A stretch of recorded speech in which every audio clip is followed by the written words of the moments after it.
Example number 15 देखते हैं हम। फाइंड इंटीग्रेशन करना है 3 sin 5 माइनस 2 cos 5 और 5 minus cos square 5 minus 4 sin 5 D 5। अब कैसे करें, ये तो ट्रिग्नोमेट्री का क्वेश्चन दिख रहा है।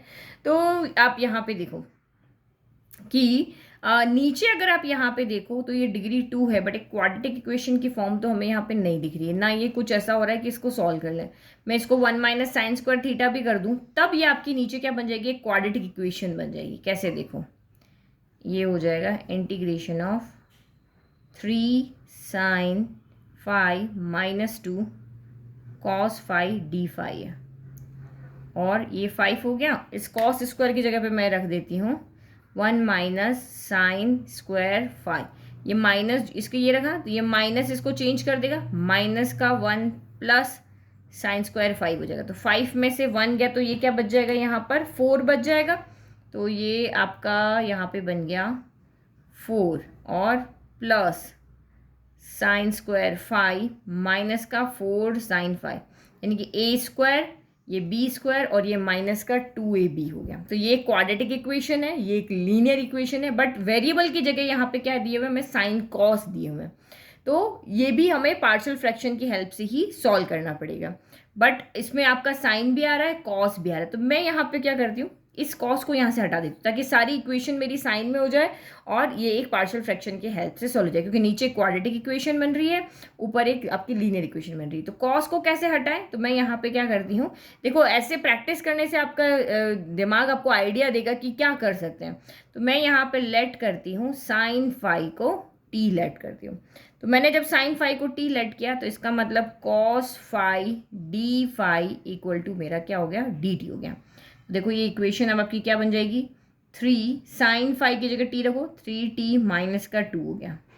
नीचे क्या हो जाएगा, मैं स्क्वायर को पहले लिख लेती हूँ ना, साइन स्क्वायर टी तो ये टी स्क्वायर हो गया, माइनस का 4 साइन तो ये 4t हो गया, और ये प्लस 4 हो गया।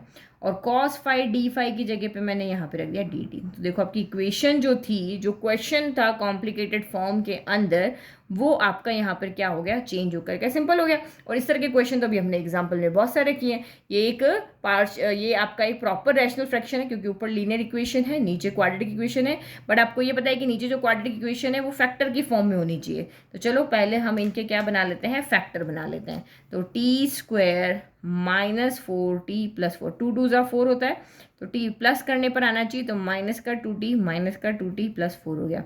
t रह गया कॉमन, t माइनस 2 माइनस का 2 कॉमन, t माइनस 2 हो गया। तो ये आपका t माइनस 2 t माइनस 2, यानी कि आपका यहाँ पे क्या हो गया, t माइनस 2 का होल स्क्वायर हो गया।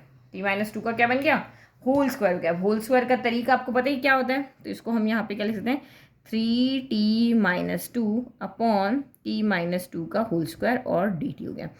ओनली इसको लेकर के चलना है, ठीक है। तो ये now 3t minus 2 upon t minus 2 का होल स्क्वायर।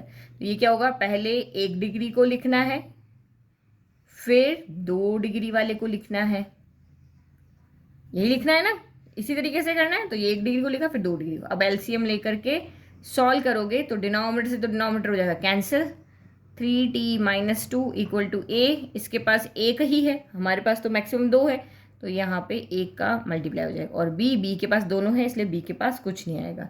अब इसको सॉल्व करो, 3t minus 2 equal to 80 minus 2a plus b हो गया। कंपेयर करो तो 3t के कॉफिशिएंट को देखो तो यहाँ 3 है, इधर a है, इधर माइनस 2 है, a माइनस का 2 हो गया, ठीक है। और कांस्टेंट को तो माइनस का t, एक सेकेंड से यहाँ नहीं आएगा ना, यहाँ तो t है ही नहीं, ओनली t तो एक ही पास है, तो a इक्वल टू यहाँ से 3 हमें डायरेक्ट आंसर मिल गया, डायरेक्ट a की वैल्यू मिल गई। और यहाँ से क्या, माइनस 2 इक्वल टू माइनस का 2a प्लस b हो गया। रखो वैल्यू, तो माइनस का 2, ये वैल्यू यहाँ रख रहे हैं, माइनस का 2 इक्वल टू माइनस का 6 प्लस आपका b हो गया।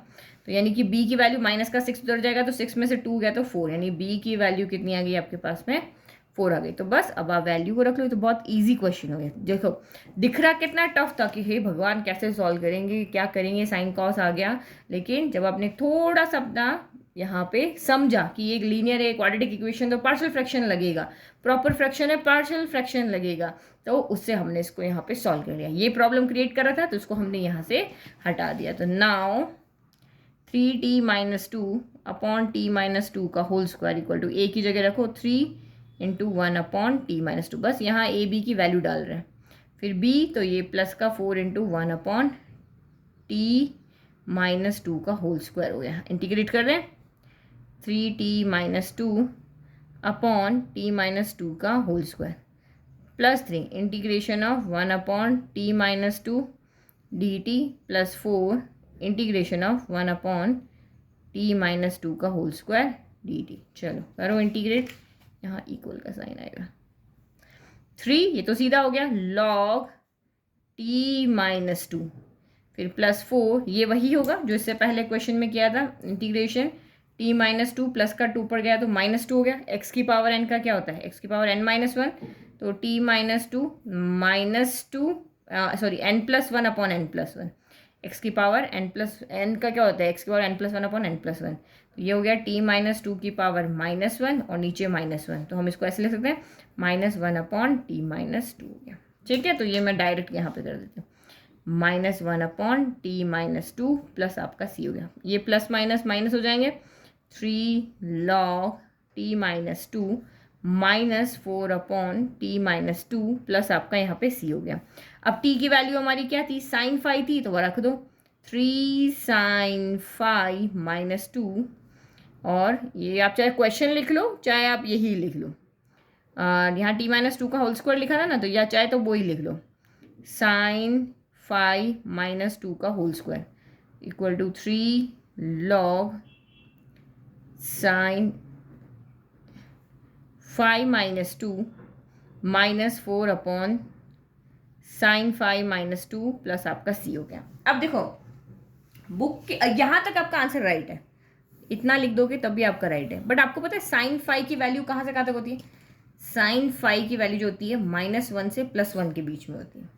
तो यहाँ से इसका मतलब अगर मैं इसको 2 माइनस साइन कर दूँ तो ऑब्वियसली की वैल्यू मेरी पॉजिटिव ही आनी है, क्योंकि 2 तो इसकी रेंज यही है, -1 से 1 के यहाँ तक की वैल्यू इसके अंदर आ सकती है। तो मैं मॉड्यूलस हटा कर, ये बुक के अंदर किया हुआ है, बाकी यहाँ तक आपका राइट है। तो अगर मैं इसको 2 माइनस साइन 5 कर दूँ तो मुझे मॉड्यूलस की जरूरत नहीं, क्योंकि ये वैल्यू हमेशा क्या आएगी, पॉजिटिव, क्योंकि ये जो वैल्यू देगा वो -1 से 1 तक ही देगा।